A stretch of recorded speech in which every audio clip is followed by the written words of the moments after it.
As the rain softly falls over my home, the world slows down.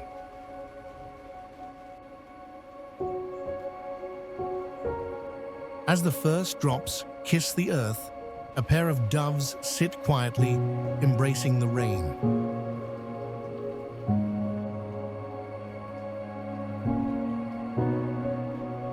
Drawn by the gentle call of blooming petals, the Crimson Sunbird arrives.